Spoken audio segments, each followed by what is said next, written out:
أعوذ بالله السميع العليم من الشيطان الرجيم. بسم الله الرحمن الرحيم. الحمد لله رب العالمين، وصلى الله وبارك على أشرف خلقه محمد وعلى آله وصحبه أجمعين. اللهم رب اشرح لي صدري ويسر لي أمري واحلل عقدة من لساني يفقه قولي، اللهم آمين. برایان و مسلمانان و نوێژخوێنانی مزگەوتی کوردستان، السلام عليكم ورحمة الله وبركاته. داواکارم لە ذاتی الله، لە پەروەردگاری باڵا دەست و بەسۆز و بەڕەحمەت بە مەجلیسەمان بە مەجلیسی یاد و ذیکر و عیبادەتی خۆی قبوڵ کات. خوای تەبارەک و تەعالا نوێژ و ڕۆژ و عیبادەت و تاعاتی هەموو لایەکمان قبوڵ کات، بە نائومێدی نەمان گێڕێتە ماڵەوە، قەڵەمی عەفو بەسەر تاوان و گوناحەکانمانە بێنێ، لە گوناحی خۆمان و مردووانمان و دایک و باوکمان و کەس و کارمان خۆش بێ و لە دەرد و بەڵاو فیتنەی ئەم سەردەم و زەمانە بمان پارێزێ، اللهم ئامین.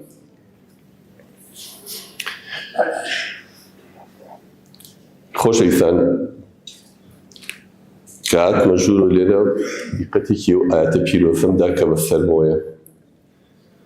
أعوذ بالله من الشيطان الرجيم. ومن أحسن قولا ممن دعا إلى الله وعمل صالحا وقال إنني من المسلمين.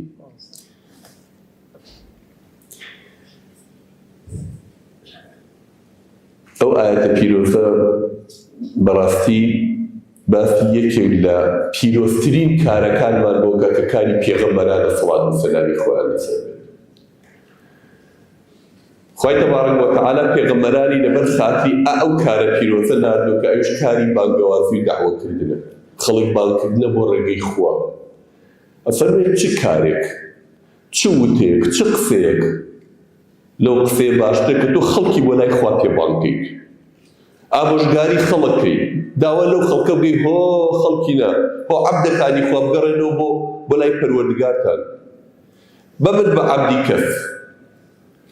خاوەنی خۆتانتان هەیە، خالقی خۆتانتان هەیە، ڕازقی خۆتان هەیە کاکە. مەبن بە عەبدی ئەو شەریک بۆ ئەڵڵا بڕیار مەدەن. ئێوە عەبدی یەک خوای تاک و تەنیان کە خاوەنی ئەم کەون و کائینات هەیە. قسەی کێ لەو قسەیە باشترە؟ چ وتەیەک لە دنیایە لەوە پیرۆزترە کە تۆ خەڵکی بۆ ڕێباسی پەروەردگارێ؟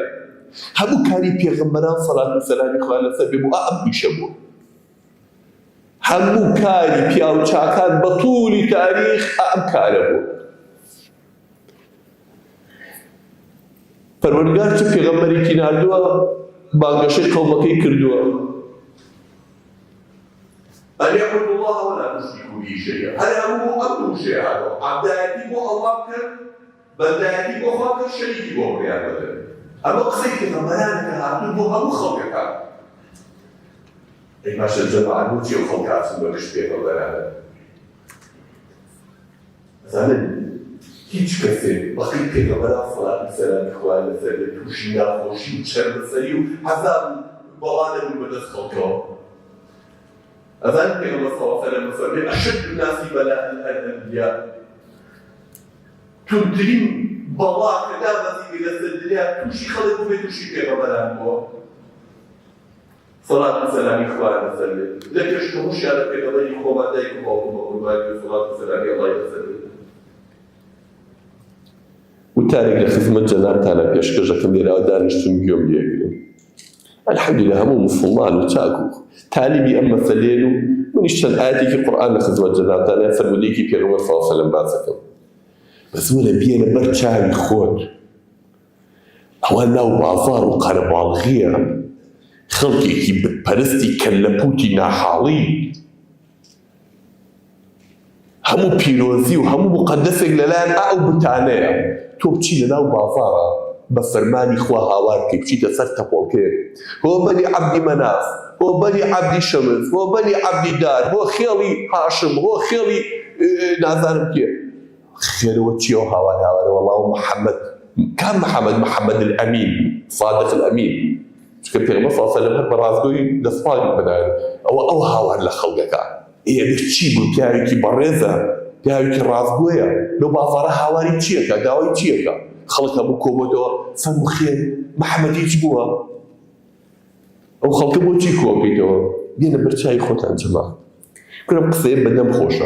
لەنا هەموو خەڵکی بازاڕێ بڵێ وەڵام من خوای گەورە منی کردۆ بە پێغەمبەر و نردومی بۆی جا پێغەمبەری خوا صلی الله علیه و سلم بۆ زمانە شیرینەی خۆی بۆ شەخسیەتە بەرز و جوانە ڕاقی خۆی و دایک و باوکم بە قوربانی بە ئوسلوبێکی جوان وەکو هەموو پێغەمبەرانی تر چونکە پێغەمبەران هەڵبژاردن لەناو خەڵکە هیچ کەس بەخێ ئەوان بە شەخسیەت و بە قسەزان و بە حیکمەت و بە عەقڵ و بە هینێ چونکە تەئیدی پەروەردگاریان لەگەڵایە بۆ خەڵکاڵێ ئەرێ قەومەکەم ئێوە دەمێکم لەناسن ئەوە من تەمەنم 40 ساڵە لەناوتانە کەس تا ئێستا درۆیەکی لێ دیوم ناوەڵام محەممەد قسێ بۆکەی هیچ بووە ئەی ئەگەر پێتان بڵێ بۆ جێیشێک وا لە دوامەوە ئەوێ بێ پەلاماری ئەم شاری مەککەیە بە یەک سوپای گەورە وا هاتووە لەو دی ئەو کێوە ئەوێ بێ پەلامار بە باوەڕم پێکەن تێن وەڵای محەممەد سەمن لە شەڕانی لەگەڵ کەسە وەلەو دی کێوەکەشەوە هیچ نابینین بەس بۆ خوای تۆ بڵێ باوەڕم پێکەی چونکە تا ئێستا درۆمان لێ نەدین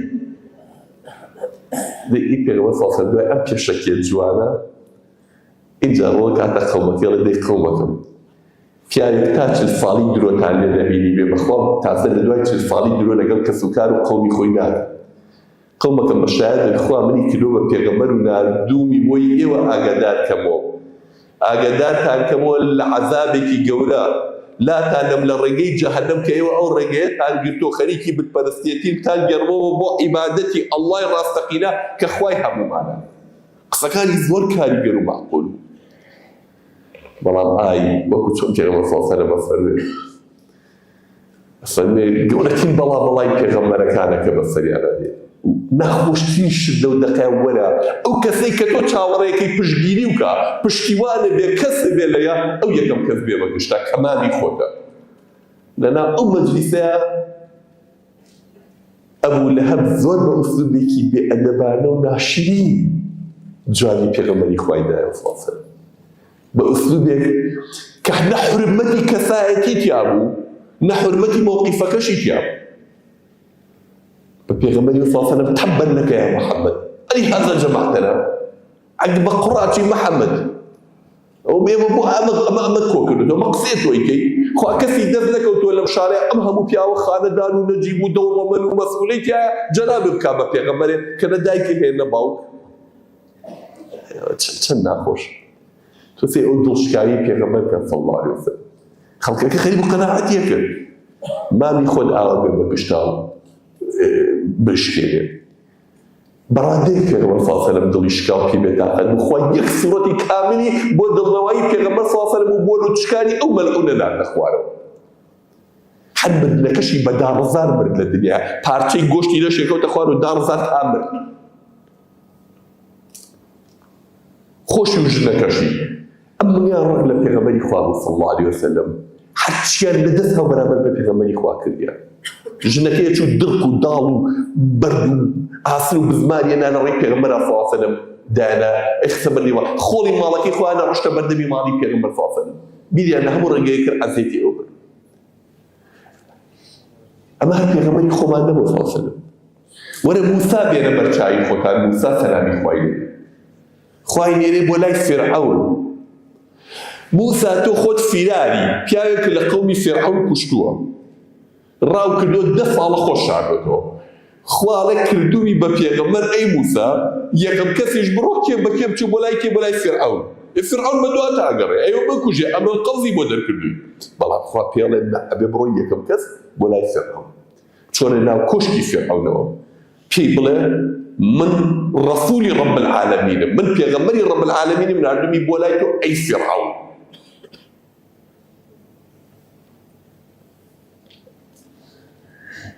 بەڕاستی جورئەتی کرد حتى موسى يا رسول يا ربي أتسم بخوا كامل طاغوتا تو هیچ نبي هاروني برام لقلب جا موسى سبحان الله عدد شيء تو زماني أيقر سلامي خوي لي زماني شيء يقر قلت يا ربي نبي هاروني برام لقلب بين هو أفصح مني لسانا شيء زماني لما بهاراوت باش تو أنا بباشر قصبك دوام من أترسم پروردگارا پەلامارمان نایخسن هەنێڵە قسەبگەین ماکوژێ فەرمووی لا تەخافە ئینی مەعەکوما ئەسمع وەئەرە من لەگەڵتانە مەبینم مەبیسم ئەگەم لە هەموویەکی خەمتان نەبێ الله لەگەڵای بڕۆ تەوەکەل بە ئەڵڵا ئەچێتە لای ئەو فیرعەونە ئەکەوێتە مجادلە و حیوارەوە لەگەڵ فیرعەونە ئەڵێ ئەی فیرعەون من پەروەردگار ناردوومی أن ائت يا فرعون فقولا له قولا لينا لعله يذكر أو يخشى قسەیەکی نەرمی لەگەڵام کە تۆ بە نەرمی لە پێشا بە نەرمی قسەی لەگەڵامە خوا بۆ لای فیرعەون موسای ناردووە بۆ لای فیرعەون دەڵێ بە نەرمی بە هێواشە قسەی لێ بکە خوا ئەوێ بیان و بڕی کایە ئەم کافرانە ئەم تاغوتانە ئەم بلهوڕانە بە گیان و بڕکە چونکە ئەو تاغوتانە عادەتیان وایە بێ خەڵک هەموو بەڵێ گەورە و بەڵێ قوربان و هەموو سوژدەی بۆ بەن و سەری بۆ دانەوێنن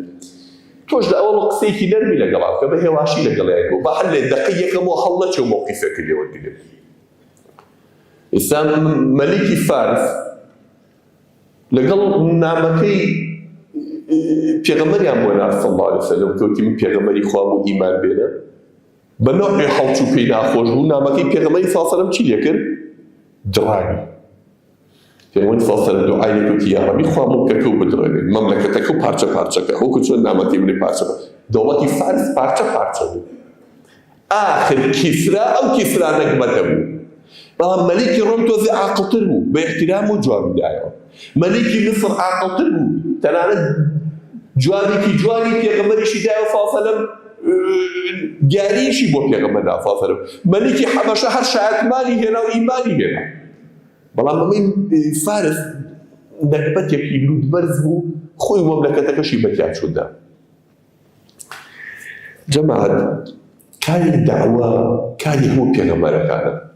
پێغەمبەرێکی وەکو نوح سەلامی خوای لێ بێت سکاڵای حاڵی خۆیەکە لای خوا سوورەتێکی لە قورئانە پێوتێ سوورەتی نوح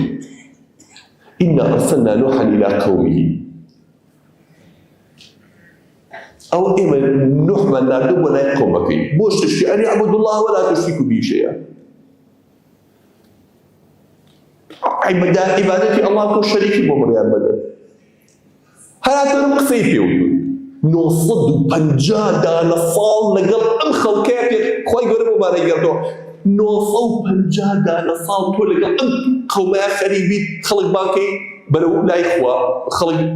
کەچی کە سواری پاپۆڕەکەمی کوڕەکەت و ژنەکە و لەگەڵ سەر نەکەون کوڕی خۆت و ژنەکە لەگەڵ تا قەناعەتی پێ نەکەن کوڕی کاکە سپاسی خواتی لە هەم ماشەڵڵا الحەمدولillah ئێستا دوو ئاحەدە خوێنیتەوە دوو حەدیثی پێغەمبەرە خوێنیتەوە صلی الله علیه وسلم چوار کەس قەناعەت دەکات ڕوون تێگە بەم بەرەکەتی خوایە 950 ساڵ خەریبی کە سواری پاپۆڕەکان بن لە ڕێوەیەکەڵە بەخوا 12 کەس بوون کە سەرکەوتن 12 نەفەر جوولەکەکان ئەڵێن 80 نەفەر بوریتە لە 12 بۆ 100 نەفەر تۆ حساب کە دوای 950 دانە ساڵ اینجا سکاڵای حاڵی خۆیەکە لای پەروەردگار ئەڵێ ڕەبی ئینی دعوت قومی لەیلا وەنەهارا والله پەروەردگارە شەو ڕۆژ بنەو خەڵکەم بانکرەوە شەو ڕۆژ بخسۆتە سەریەم خەریکی ئەو بانگڵازەم بوو کە تۆ ئەمری کردو فلم يزيدكم دعائي إلا فرارا كتشي همو بانكرنيكي من زيادة دورة كوتنوا رانكن جوي خوانكن فلم يزيدكم دعائي إلا فرارا وإني كلما دعوتهم لتغفر لهم شي جابنوا خلقا بانكر بو أو يبلم وانا خوان لخوة الراسي كان ما خوان تاخوش بيه جعلوا أصابعهم في آذانهم نال بنجي كان خستيجوانا راح أبو بنجكاني أنا خستيجوانا أعوايا قل جعلوا أصابعهم في آذانهم واستغشوا ثيابهم وشون جلكاني أنا بس أتقي فريانا بوي حتى شو تشاو من نبينا جوي خوانا قل تشاوي خوانا دابوشي وأصروا واستكبروا استكبارا لو كان برزك الإصرار يعني كل دبروا دبسا دمشقي يا شعبين أنا تو نوبريا وأنا تشوف صلاة واحد وازن هنا أنا بتعقدموي أم خوايتو لكويا تزاي خوايتو تشيكا أو باورما بيرينا أو مقصناكي دبروا تشيكي 950 ساڵ تۆ سەری نەفەس درێژیە پێغەمبەرانەکە سەڵات و سەلامی خوایان لەسەر بێت گەنجە جوانەکان بۆ ئەمەتان بۆ بازەکەم لەم شەوەیە بە قوربانتان کولیەکێک دەچێتەوە ناو ماڵێک لەم ماڵە دایکی تایە باوکی تایە خوشکی تایە برای تایە کەسوکاری تایە مناڵی تایە کاکە تۆزێ نەفەستان درێژ بێ بە تەحەموڵ بن هەر لەگەڵ کەسوکارەکەی خۆتانە ئەچیتە ناو بازاڕەوە لەگەڵ دەرەدراسەکەتان بە تەحەموڵ بە کە لەگەڵ غەڵەتێکە گرمە چوو بە ئاسمانە تۆ ئەبێ نمونەی ئەو پێغەمبەرانە بی تۆ شوێنکەوتەی ئەوانی سەڵاتی سەلامی خوایان لەسەر بێت کاکە تۆزێ نەرمونیان بە لەگەڵ کەسوکاری خۆتە من باوکم باپیرم نەنکم خاڵم ئامۆژنم نازانم مامم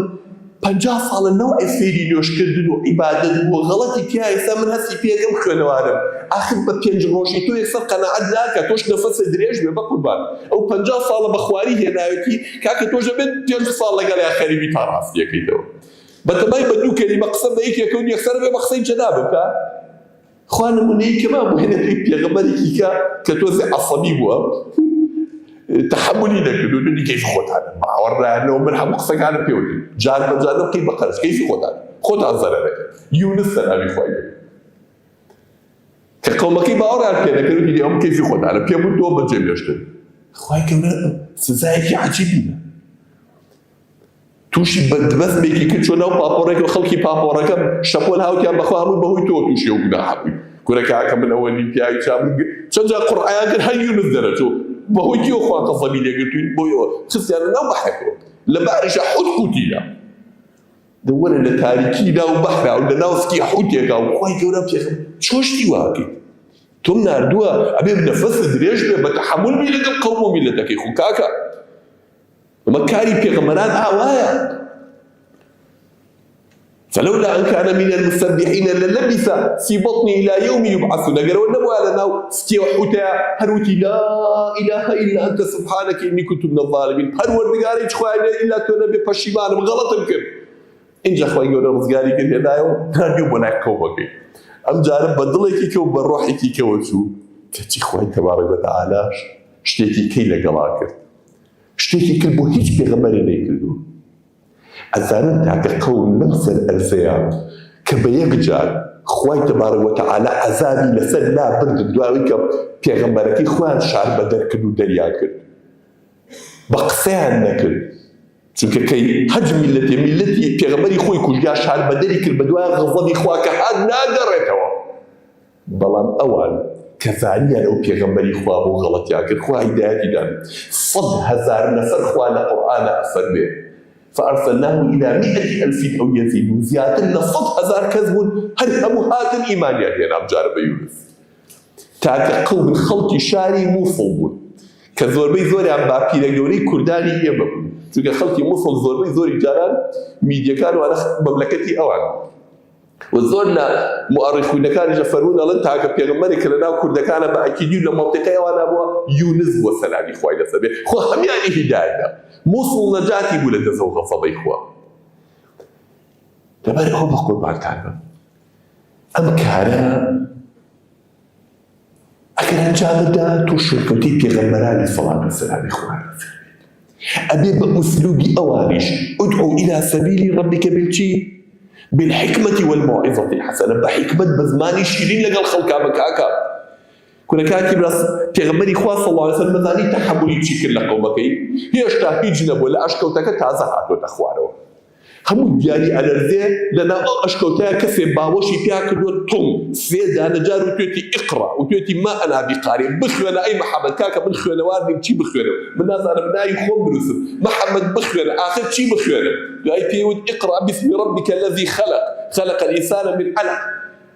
أو شعراتي أولي صورتي علق هذا خوارو بوي كهذا خوارو همو ديالي لرزيني زاني بتشيه خو مخو نمو زلابيك الراستيبو لدوا وها طنقوشي خليبو هناسي لي ببري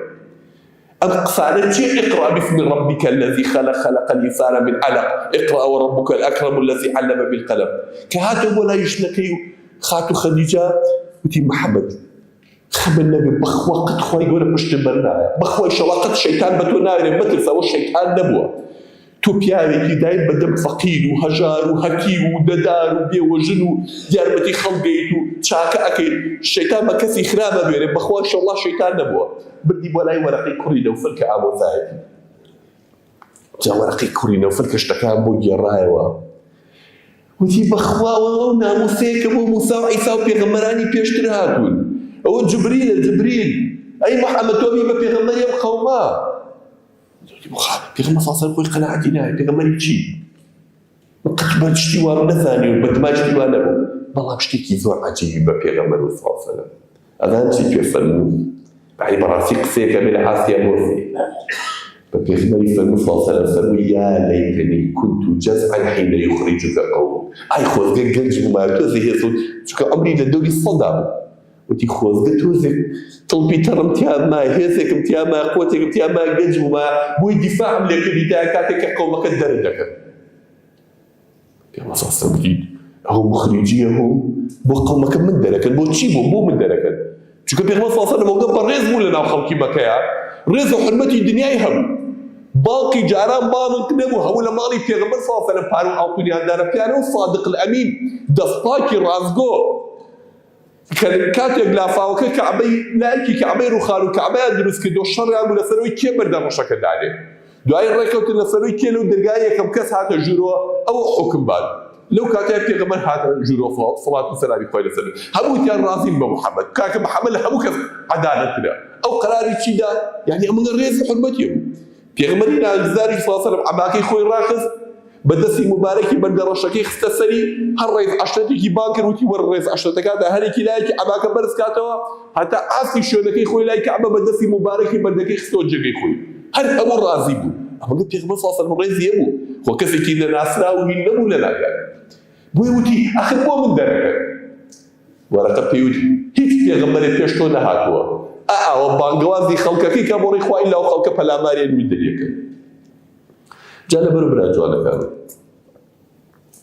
ڕێی پێغەمبەران سەڵات و سەلامی خۆیان لەسەر بێ ڕێگەی بەهەشتە بەهەشتیش پێغەمبەر صلی الله علیه و سلم فەرمێت ئەفەرمێ خوا جوبرائیلی بانگ کرد دوای ئەوەی کە بەهەشت و جەهەنەمی دروست کرد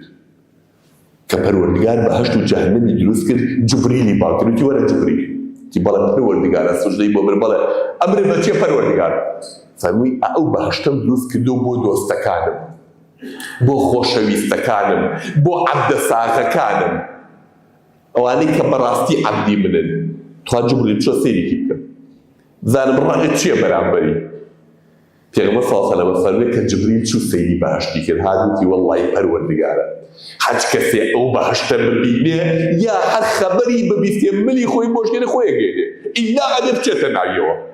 ئەو چییە ئەو بەهەشتە خۆشە ئەمەندە عەجیب بوو پێغەمبەر صلی الله علیه و سلم اینجا خوای گەورە فەرمانی کرد چواردەوری بەهەشت هەر هەمووی بوو بە چی بە خەم و خەفەت و عەزیەت و نەگمەتی و نەهامەتی و گرتن و کوشتن و بڕین و هیلاکی زەحمەت چواردەوری بەهەشتی بەمانەدا بە جوبریلی و ئایسا بڕۆنەوە سەیرێکی باشتر بۆ بکە هاتووتی بۆ خوای پەروەردگارە ترسم کەس نەتوانێ بیگاکی ئەمەگە ناخۆشی لە ڕێگەی بەهەشتا هەیە ڕێگەی بەهەشت ئەمەگە دەرک و داڵ و چاڵ و چۆڵی تێکەوتووە بە ئاسانی نییە وا نەزانی جادی بەهەشت قیرە اینجا بە جوبریلی و ئادی جوبریل بڕۆ سەیرێکی جەهەنەم بکە ئەو شوێنی دوژمنەکانی منە شوێنی ملهوڕەکانە ئەوانەی کەوا بلە جیڕێ لەگەڵ مناکەن دژایەتی خوا و عەبدەکانی خواکەن ئابڕۆ سەیرێکی جەهەنەم بوو کە جوبریل هاوبینی وتی پەروەردگارە سم بە عیزەتت پێم وانیە یەکێک ئەو جەهەنەمە ببینێ یا بیبیستێ بچێتە ناوی چونکە هەر لە ترسا ناوێرێ بێ ئەمری تۆکە ئەوە چییە و عەزاب و هەرایە لەوێ دروست کردووە اینجا پێغەمبەر صلی الله علیه و سلم خوا فەرمانی کرد چواردەوری جەهەنەم هەر هەمووی بە چی گیرە بە شەهوەت و ئارەزوو و ڕابواردن و کەیف و سەفا و هەڵپەڕکێ و گۆرانی و هەرچیەوەی ئەم بەشەرە نەکبەتە حەزیەکە لە بەزم و سەفا و ڕابواردن و شەهەواتی خۆی چواردەوری یا بەشە اینجاکی ئاجوبری سا بڕۆ سەیرێکی جەهەنەم بۆ بکە کە سەیری کردو هاتووتی وەڵڵاهی پەروەردگارە ترسم عالەم هەمووی پێی کرد ئەوە چییە ئەمەگە هەڵخەڵەتێنەرە جەهەنەم و ڕێگاکەی جا بە قوربان ڕێگەی ئەو بانگەواز و ڕێگەی ئەو پێغەمبەرانە سەڵات و سەلامی خوایان لەسەر بێ ڕێگەی باشتەکەی بەڵام ڕێگاکە چاڵ و چۆڵی و ناخۆشی و ئازار و ئەشکەنجێ هەروەڵا ڕێگەی جەهەنەم جادەیەکی قیرە هەمووی فەرم و قوربان و ڕابواردن و کەیف و سەفایە تا ئەگەیتە جەهەنەمەکە خوا بەنامان بە بەڵام ڕێگەی بەهەشت دەبێ ڕێگەی پێغەمبەرانە بێت تۆ ژۆکو ئەو پێغەمبەرانە تەحەمولی ناخۆشیەکان بکەیت ئەبێت چاو لەوان بکەیت بە قوربان ئایستا تۆ هاتووی لەم شوێنەیە ڕەفیقی وات هەیە کەسی وات هەیە ئەلئان بەم شەوی قەدرە لە نادیەکانە خەریکی خوا لە خۆڕەنجاندن لە خوا پەنامان بە خەڵکێکەیە خەریکی فەساد و زینە و بەدڕۆشتیە لەم شەوەیە بەڵام تۆ هاتووی نەفسی خۆتە گرتو کاکە زاڵ بووی بەسەر نەفسی خۆتە هاتووی بۆ ئێرە خوای گەورەش بە بەهەشت پاداش بدەیاتەوە ئەمە ڕێگەی پێغەمبەرانە سەڵات و سەلامی خوایان لەسەر بە قوربان لەبەرەوە خۆتان بەکەم مەزانن. کورە جەماعەت ئای چەند خۆشە لە قیامەتە ئەبینن ئەم ملهوڕانەی کە لە دنیایە ئەو عالەمە ملەشکێنن بۆی شوێنیان کەون ڕەسمێکیان لەگەڵا بگرن لیان نزیک بنەوە من لەگەڵ کاک فڵانە من خزمی کاک فڵانم من لەگەڵ فڵان ئاغایە من لەگەڵ فڵان پاشایە من لەگەڵ کێیە سەیرەکەی لێ هەمووی ڕیسوا نەکبەت ئەو وازە دنیایان لێ لەخوا لە دنیا شەڕ ڕیسوایانەکە هەر لە قیامەتە پێغمبەر صلی الله علیه و فەرمێ سوێن بە ئەڵڵا لە قیامەتە زەلامی زلی گەورەی ئەوانەی دنیاها وەرگ زلە من ئەستورەکانی کە 50 پیاو لە پێشەوە و 50 لە دوایەوە ئەڕۆی پاڵیان بە خەڵکەوە ناو نازان چێڵێ وەڵڵا ڕۆژی قیامەت کە خوا حەشریەکان لەو ساحە عەرەفاتەیە سبحان الله ئەفەرمێ کە ئەمثال الذەر ئەڵێ مێرولەیەکی بچووکە دەعبایەکی بچوو شکلی هەر شکلی خۆیەکی هەرچی خەڵک سەیرێکا سبحان الله ئەیبینێەوەی ناسێتەوە بەڵام وەکو مێرولەیەک قالوچەیەک حەشەراتێک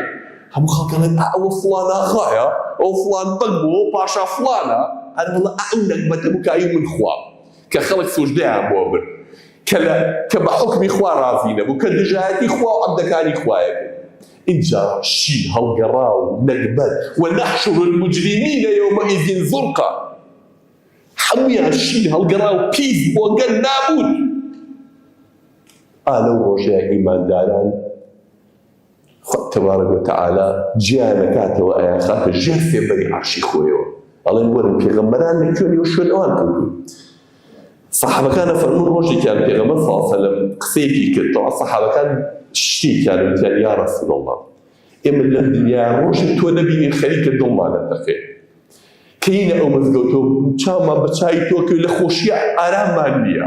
ئیمانمان تازە بێتەوە بەس یا ڕەسوول الله لە قیامەتە ئاخر جێگەی پێغەمبەران جیایە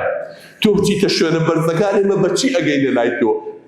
بەهەشتشمان لەبەر چاوتاڵە بێ ئەگەر تۆی تیا نەبینی ئەی ئێمە چۆن بە خزمەتەوە بگەینە باشدا ئەی پێغەمبەری خوا صلی الله علیه و سەلەم پێغەمبەر صلی الله علیه و سەلەم حەدیثێکی فەرموو سەحابەڵێن وەڵڵاهی بە هیچ قسەیەکی پێغەمبەر صلی الله علیه و سەلەم بە هیچ فەرمایشتێکی بە قێو دڵمان خۆش نەبووە ئەزانن چی بوو پێی فەرموون المرء مع من أحب كل یەکێ لە ئێوە لەگەڵ ئەو کەسەیە کە خۆشەویستووە لە دنیای کێ و خۆشەویستووە لە قیامەتیشا لەگەڵ ئەوای ئەوە گەورەترین مژدە بوو بۆ سەحابە ئەڵێن وەڵڵا بە هیچ شتێ بەقێ ئەوە دڵمان خۆش نەبوو تەنانەت پیاوێک ڕۆژێ وتی یا ڕەسوول الله صلی الله علیه و سەلەم ئەوە کەی قیامەتە ئەوە کەی قیامەتە پێغەمبەر صلی الله علیه و سەلەم لە جاتی بۆی باسکە قیامەت هەر خوای زانێ و کاتەکەی کەس نایزانێ و ئەمانە بە پرسیارێک جوابی دایەوە وتی وازەوە پێ دەکەی قیامەتە پێم بڵێ چی بۆ قیامەت حازر کردووە تۆ چی بۆ حازر کردووە وەڵا کابرا حەپەسا و پرسیاری کرد ئێستا پرسیارەکە لە خۆی کراوەتەوە پێغەمبەر صلی الله علیه و سەلەم پێی وتی وازەوە پێ دەکەی قیامەتە چی بۆ حازر کردووە وەڵا تۆ زێوەستا ئاوە سەری دانەوە بڵێ چی وتی والله یا رسول الله ننوێژی ما عادت لها كثير صلاة ولا صوم بخوا ننوێژی زۆر و ڕۆژەی زۆر و نعیبادەتی زۆرم نییە ولكني رجل أحب الله ورسوله بەڵام من پیاوێکم خوا و پێغەمبەرەکەیم خۆشەوێت دەی پێغەمبەر صلی الله علیه و سەلەم يحشر المرء مع من أحب دەی ئینسان ڕۆژی قیامەت لەگەڵ ئەو کەسە حەشرەکەی کە خۆشەویستووە سەحابە چەند دڵیان بۆ مژدەیە خۆش بوو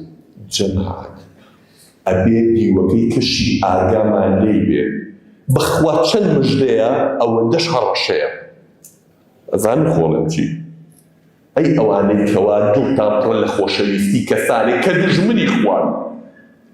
کە دوژمنی پێغەمبەرانی خوان ئاخر تۆش لەگەڵ ئەو حەشرەکری ئەو کەسێک کە خۆ دەکەی بە قوربانی کافرێک و بێدینێک و دوژمنێکی خوا ئاخر تۆ لەگەڵ ئەو حەشرەکەی جۆکە پێغەمبەر صلی الله علیه و سەلەم فەرمێ هەموو کەسێ لەگەڵ ئەو کەسە حەشرەکەی کە خۆشیەوێت ئەی تۆ بێ ئەم دیوەی خۆشە ئەڵێ پێغەمبەرم خۆشە صلی الله علیه و سەلەم ئاخر ئەو کەسەشی کە دوژمنی خوا و پێغەمبەری خۆشە ئەوش لەگەڵ ئەو حەشرەکرێت ئەوەی کە بۆ بە پیاوی دوژمنی خوا خوای گەورە لە قورئانە فەرمێ ما جعل الله لرجل من قلبين في جوفه ئەفەرمێ هیچ پیاوێک لە سوورەتی ئەحزاب ئەفەرمێ هیچ پیاوێک لەسەر ئەرزە خوا دوو دڵی بۆ دروست نەکردووە بە دڵێ خوای خۆش بێ بە دڵێ دوژمنی خوا یەک دڵێ هەیە برا جوانەکەم ئەگەر خوا و خۆشویست ئەبێ خۆشەویستی دوژمنی خوای لێ بچێتە دەر ئەگەر دوژمنی خوا و خۆشویست بەخوا خۆشەویستی خوای کا نابێنێت جا خودێکی کا خۆشێنە بە کورتی و کوردی زوو سەرتان نێشێنم برا جوانەکانم ئێمە ڕێگەی ئیسلامان هەڵبژاردووە، ڕێگەی محەممەد مستەفامان صلی الله علیه و سلم هەڵبژاردووە. بەخوا لە قەبرا تەنها سێ پرسیارمان لێک، لە قەبرا سێ پرسیاری تۆکەی کە هەموو حسابەکە بۆ قیامەتە. کێو پرستووە؟ شوێن تێکەوتووی بەرنامەکە و چی بووە؟ لە قەبرا ئەم سیانە لێکرێ بەتەمای هاوارێ لە غێری خوا کردبێ و عەبدایەتی بۆ خەڵکی کەکردبێ لێش بڵێ ئەڵڵا پەرستووە وڵاتێکە شان بە ناوی دەبێت. وازانی فێڵ نەخوا کرێ بەتەمای شوێن خەڵکانێک کەوتووی لە دنیای ملی خۆ دەین ئەشکێنی بۆیان خۆ بە کوژ دەین لە پێنایەنە کە دوژمنی خوان لێش بڵێ وەڵا شوێن ڕەسوڵ الله کەوتووە صلی الله علیه و سلم. وازانی درۆ بۆ کرێ لەگەڵ خوا. شوێن بەرنامە قڕ و پوچەکانی دنیا کەوتووی بەتەمای لە قەبرا بڵێ شوێن کەوتەی قورئان بوو. لەبەرەوە مسلمانێکی ڕاست و پاک بە وەرە ڕێگەی ئەو داوەیە و ڕێگەی پێغەمبەران صلی الله علیه و سلم هەڵبژێرە ببە بە ڕەحمەتێ بچۆرە و ناو ماڵ و منداڵ و کەس و کار و دایرە و شوێنی کاسبەکەی خۆ خەڵکمان کە بۆ ڕێگەی خوا. پێغەمبەر صلی الله علیه و سلم فەرمێ لأن يهدي الله على يديك رجلا واحدا خير لك من الدنيا وما فيها. خوا یەک کەسی لەسەر دەسا هیدایەت با لەم دنیا و هەرچێکی تیا بۆ تۆ خێرکرا. لە حەدیثێکا فەرمێ خير لك مما طلعت عليه الشمس. لە هەرچی تیشکی خۆر لێداوە بۆ تۆ خێرکرا خوا یەک کەس لەسەر دەستی تۆیە هیدایەت با و بەرەو ئیسلام بگەڕێتەوە. لە حەدیثێکا فەرمێ خير لك من حمر النعم. ئەو دەشتە هەمووی وشتری سوور بێ و هیتۆر بێ هێشتا یەک کەس خوا لەسەر دەستا هیدایەتی با ئەوە خێرکرا. لەبەرەوە گوڵە جوانەکانم ببن بۆ داعی و بۆ شێتۆتەی پێغەمبەر صلی الله علیه و سلم. هەر بۆ ڕاستی مەبە کە بڵێ مسلمانێکم بۆ خۆم بۆ خوایە دوو مناڵی تافەکەی خۆتان فێری قورئان کەیت و فێری ڕێگەی پێغەمبەرێکی صلی الله علیه و سلم فێری نوێژبی خۆت لەناو قەبرەکەیان بردووی تا ئەو دوو مناڵە لە دنیای مابن و بوون بە پیا و پیریش بوون نوێژەکەی ئەوان دێتە ناو قەبرەکەەوە بۆ تۆ چونکە تۆ فێرەکردن. بەڵام دوو مناڵیش و دوو گەجش فێری حاشاکی جەنابتان سەرسەرێتی و شوێنی و ڕێگەی خراپکەی بۆ خوایە لەناو قەبرەکەیان گوناحەکەی ئەوان ژێتە ناوە بۆ تۆ. داواتکارم لە پەروەردگار هەموومان بە شوێنکەوتەی ڕەسوڵ الله صلی الله علیه و سلم حسابکە. یا ربی خوایە بە ئومەتی ئەومان لە قەڵەم بین. یا ربی خوایە بەرنامەی ژیانەکەی بە قورئان و بە سنەتی ڕەسوڵ الله صلی الله علیه و سلم. خوایە گومڕامان نەکەی. خوایە دین و ئیمانمان نەفرۆشی. پەروەردگارە پەناو پێگری لەم فیتنانەی ئاخر زەمان. ئەم فیتنانەی کە وەکو شەپۆلی دەریا شەپۆلێن. پەروەردگارە پێغەمبەرەکە صلی الله علیه و سلم فەرمێ ئەم فیتنانەی شەوی تاریکی نوتەکن کابرا بەیانی بە ئیمان و هەڵەسەی ئەوانە بە کافریەچێتەوە ماڵەوە. خوایە پەناو پێگرین ئیمانەکەمان نەدۆڕێنی. خوایە عاقبەت خێرمان کەی. یا ربی خوایە قەڵەمی عەفو بەسەر تاوان و گوناحەکانمانە بێنی. گوناحی گەورە و بچووکمان نهێنی و ئاشکرامان. ئەوەی لە بیرمانە ئەوەی لە بیرمان چووە ئەوەی لە پێشەوە ئەوەی لە دواوەیە. یا ربی خوایە لە هەر هەمووی خۆش بیت و نەک هەلەی خۆش بیت بۆشمان بگەڕی بە خێر و بە چاکە یا رب العالمین. خوای گەورە لە گوناحی دایک و باوکمان خۆش بیت شیفای نەخۆشەکانمان بیت قەرزی قەرزارەکانمان بیت و عاقبەتمان خێرکەی پەروەردگارە. نصرت و عیزت بۆ ئومەتی ئیسلام گێڕیتەوە. یا ربی خوایە شکۆمەندی بۆ ئەم دینەی خۆت بگێڕیتەوە و مسڵمانان سەربەرزکەیت و لوتی کافران و دژمنانی خۆت بشکێنی یا رب العالمین. یا ربی خوایە زاڵمان بی بە یەکترا و مسڵمانان سەلامەت کەی لەو بینەیان. أقول قولي هذا وأستغفر الله لي ولكم وصلى الله وبارك على محمد النبي الأمي وعلى آله وصحبه أجمعين والسلام عليكم ورحمة الله وبركاته.